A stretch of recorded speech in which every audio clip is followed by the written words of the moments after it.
Well, I've got to tell you that our offices are even abuzz just in the last few minutes that we found out that she was found. Elation among Boise police because Elizabeth Smart was found alive, a scenario that seemed highly unlikely where history is concerned. Well, if you look at the statistics, each year there are about 58,000 kids who are abducted by strangers. Thankfully, 99% of those kids are returned home to their parents. That's the good news. But sadly, about 100 of kids in those cases won't make it home, and officers know it is a race against time to find them. Well, that the statistics tell us if a child isn't returned within the first 48 to 72 hours, the chances of that child being returned alive and safely are greatly diminished. That's why Boise police call it miraculous that 9 months after Elizabeth Smart vanished without a trace, she beat the odds. Wright calls it proof that open cases with little hope can be solved with successful results. Everybody has been on the lookout for this girl for months and months and months. This is one of those cases that wasn't going to go away, and I think that everybody probably in Utah and the entire West tonight is breathing a sigh of relief.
But when we look over the people and hear the stories of how they're helping us to recover Elizabeth, we know she's alive, not because of evidence that we've seen, but because of the support from the community, from everywhere. We're just so grateful to you and love you and appreciate everything you've done for us.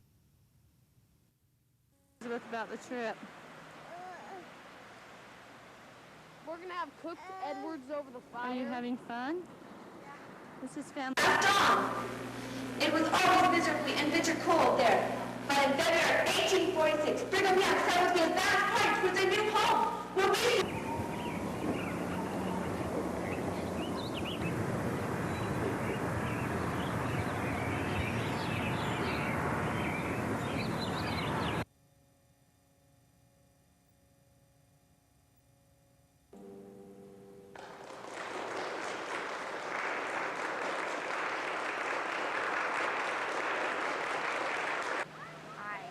Are you having fun, Elizabeth?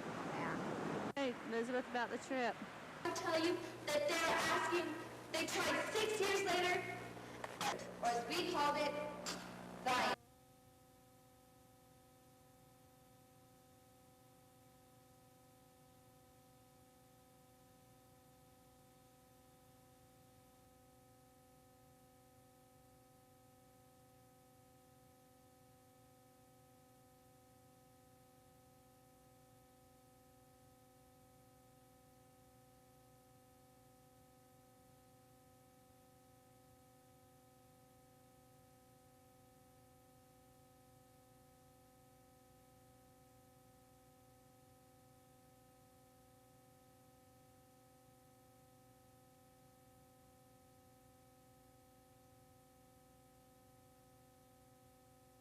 I didn't want to confront him, so I just more or less looked and then turned and walked away. How did you know it was him?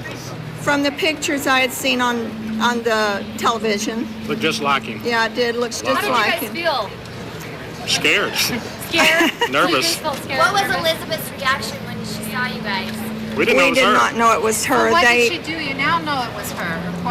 What did she do? Anything suspicious? She was just walking, you know, with the other two people. She wasn't really. I thought it was an older lady with a scarf and sunglasses.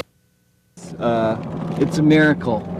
Neighbors and family members rejoiced as word spread that Elizabeth Smart was safe and coming home. I am so happy, and I'm so grateful for the prayers and the help and the eyes out there. It is just absolutely wonderful. Do miracles still exist? And the answer is yes. And we have Elizabeth back. Elizabeth disappeared from her bedroom last June. Police say she was taken to the mountains immediately after and was taken to various cities, including San Diego and Atlanta. But police found her a few miles from her home with this man, Brian Mitchell, described as a panhandler and religious fanatic who had worked as a handyman in the Smart home, along with his wife, Wanda Barzy. Our officers confronted these people on the street. They were walking on State Street, about 104th South. When they confronted them, they were evasive in some of their answers. They were wearing actually wigs at the time, so they were not readily recognizable as who they were. Police have released little other information about the case, but confirm the 15-year-old was taken against her will. Those responsible for these acts against Elizabeth will be vigorously prosecuted to the fullest extent of the law. As neighbors prepare for a homecoming, family members offer thanks to those who never gave up hope. In Salt Lake City, Shelley Osterloh for NBC News. And I'm just so absolutely thrilled. I couldn't believe it. In fact, I had to take a double take and pull her back away from me and say, "Is it really you?" What a great day for the state of Utah, right? Darn right. Up there in that interview room, you've got a boatload of officers. You can't wipe the smiles off their face. They're so excited to have her back. And I'm so grateful for the prayers and the help and the eyes out there. It is just absolutely wonderful. I don't know, but I am so very glad that this has a happy ending. And I just want to thank everyone for their prayers, their love and support, not just here in Utah, but across the nation, across the world, because we've had that kind of support.